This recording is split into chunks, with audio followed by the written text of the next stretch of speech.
being in the position I'm in,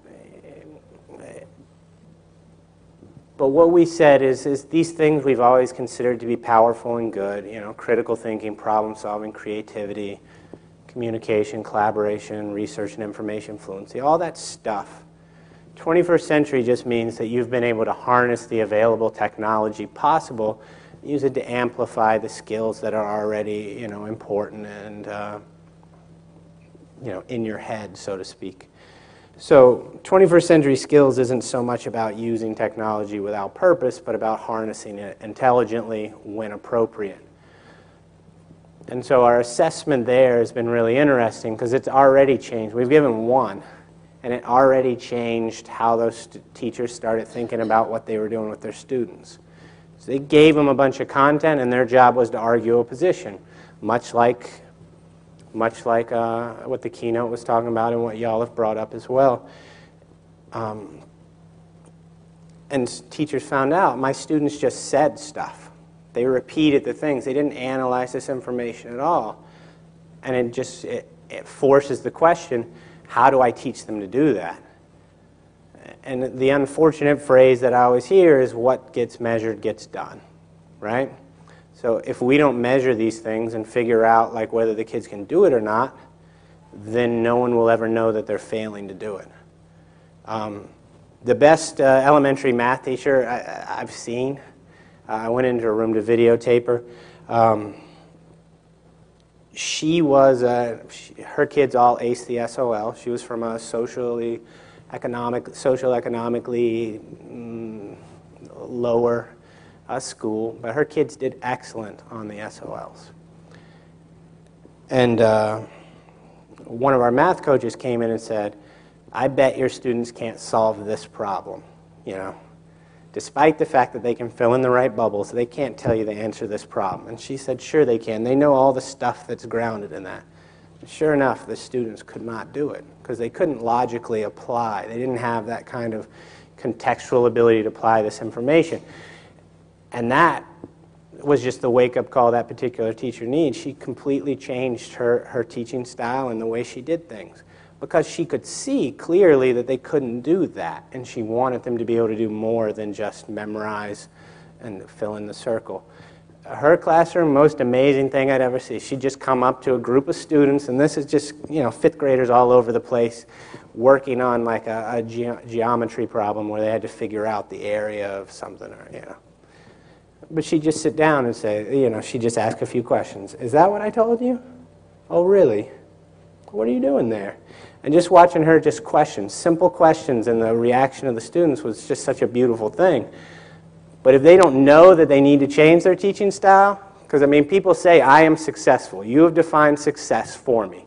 It is passing the SOLs. My students all pass advanced. I have no need to change anything about my teaching because you gave me an A+ already. And it's repeated each year, and it also leads to fear of change. If I change something, I might not pass all my students advanced. Therefore, I will continue to teach the same way.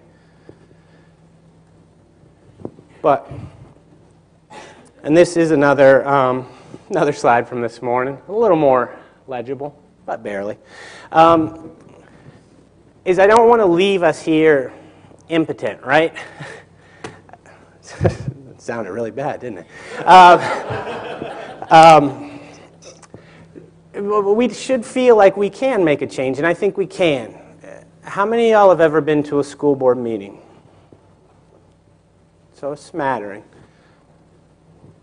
It's not the most pleasant experience, certainly. But I'll tell you who comes the most often are people who mainly do not share the viewpoint in this room, at least the people who are vocal. The people I see at school board meetings tend to be saying things like, we need increased internet filtering. Wasting money on technology is a fool's errand.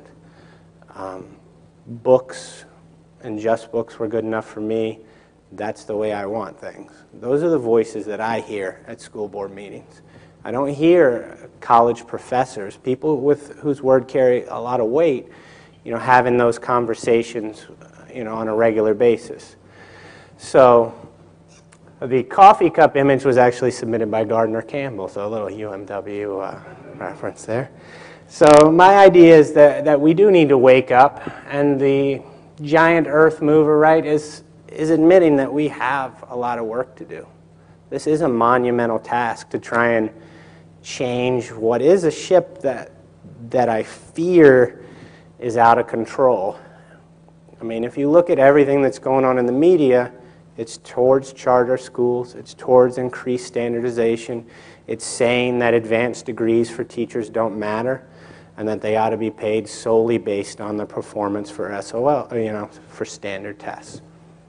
So they're saying that, Bill Gates giving millions of dollars to Khan Academy, which is just videotaped lessons. You go watch them.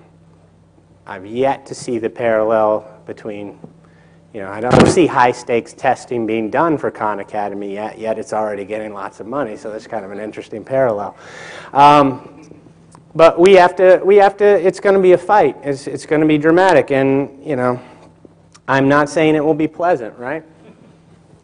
You see the strange things people sent me? And this last one is probably borderline offensive, right? But we can't say that, we can't quit. I've got 4 kids. Like, I've got a lot in the fight. Yeah, well, I edited it to some degree. I'm not going to say who in the room submitted this image, but it is somebody who's here. And it was not Jim Groom. So, yeah, everyone be amazed.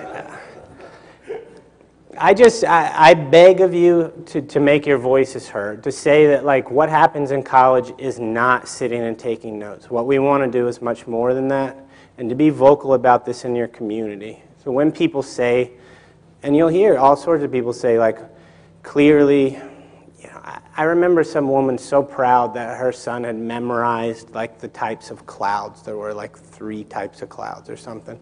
And I just wondered, like, when I talked to him, he had no idea what that meant. He didn't really care. He just memorized it because he was told to. And then she took that as evidence of learning.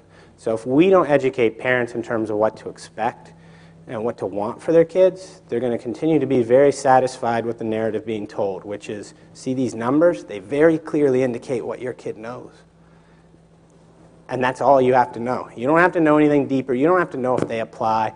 You don't have to know any of that stuff. This number tells you. And you see the legacy of that with the focus on grades. Even when I get people who've gone through college and everything, they're worried about, like, 1 point here or there more than they are about the fact that, like, what you made wasn't very good or was very good. They don't care about that. They're focused on the scoring of it. They're not concerned about the process or creation or anything else, because we've separated learning from something that's interesting into something that only matters based on its assessment. And that's kind of a sad place to be. And I'll close here with this poem, which I found by happenstance, oddly, in our hallway. It was written by a former English teacher who now kind of does her 20 days of retirement in our office. So it's just, like, totally random, but this was up in the hallway for National Poetry Month, and it was what she wrote, Della Anderson. And I think it speaks for itself.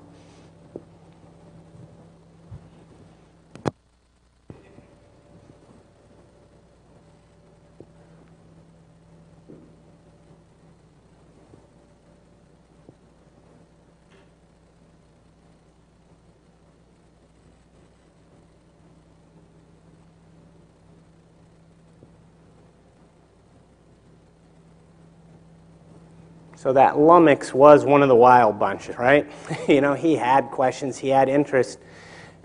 And the way the system works now, a lot of times, its job is to stamp that out because it doesn't fit within the parameters.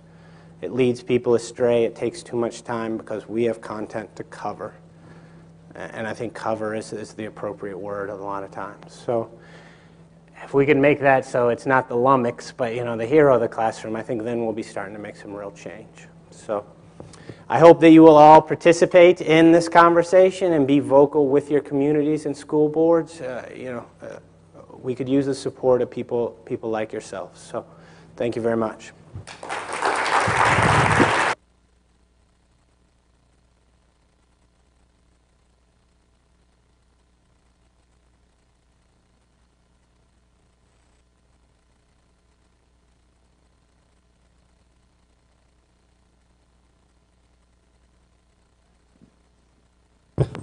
faster than I thought.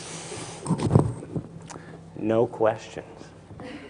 Come on, ask me how people end up the way they are. I didn't delineate that as clearly as I might have. I'm going to ask about a question that I just threw out here with our group. If the SOLs are base level knowledge, why is anybody spending all their time just teaching to that? Why aren't they teaching the course they used to teach, and that gets covered, and they're well beyond that? I think that goes back to resources and this, and probably in many cases the false belief that if they don't teach specifically to the test, that they will fail to do it. Because what you'll see happen is really interesting. In a school that's having trouble with this, what they'll start doing is regular assessments in SOL format. All right, so the first concern is maybe they're not familiar enough with multiple choice tests and the format is confusing. So they'll start doing that, and then they'll start focusing on things like, okay, we need to teach them test-taking skills, slash and trash. So if you can eliminate 2 answers, that brings your odds down to 50%, that you can guess the right one, even if you don't know it. And a lot of tricks like that towards not teaching the content more deeply, but saying we need to focus more on the assessment. And then what you'll do is you'll have data disaggregation, which is kind of interesting and fairly painful at times, where you'll have question 1 was SOL 6A. So it's question 5 and 8. And so you'll break these down percentage-wise to see what percent of the students are missing that particular SOL in a really granular fashion. And then you will represent that very specific SOL a lot of times in the same way. So, what happens, I think, is that people don't focus on the content the same way. They focus more on exactly teaching to the test. Whether it's, this idea that it's the lowest common denominator or not, the fact is we have a chunk of people who don't pass, and they get the lion's share of attention and focus because of that.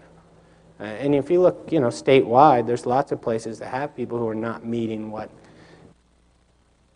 minimum requirements for whatever reason. And I think a lot of times what I saw is that I had students who couldn't read. Therefore, they might know the facts, but they had a real hard time figuring out what was being asked of them. If I said it verbally, they could give me an answer. But, I had people in 6th grade couldn't read at all, at least 1 or 2, totally illiterate in 6th grade. And you wonder how that happens, but it does. And I guess what hurts me there is that idea of limited resources. So, in order to tutor, this individual that I'm recalling specifically, we had to bring him in during his lunch, and start with like Curious George books. So, I mean, it was just it's just weird how things like that happen and the way it makes you expend your energy in terms of meeting what are said to be minimal competencies. Yeah. So many choices. Assuming that for the time being, one has to work within the confines of the system, and so the SOLs and standardized testings, standardized testing has to be kind of passed, as it were, by teachers. Do you think that if we were to change the way that teachers in K through 12 actually teach, that the students would still be able to pass those standardized testings? It may not exactly be, they may not be getting the skills that universities are looking for or really want, but I just lost my train of thought. No, I think I understand what you're asking. Is can we do both at the same time, maybe? And I think that's what a lot of places are trying to do, and it's certainly what we're trying to do. We're trying to assess what kind of things are going on pedagogically, what are the students doing as a result, and then by instituting, hopefully at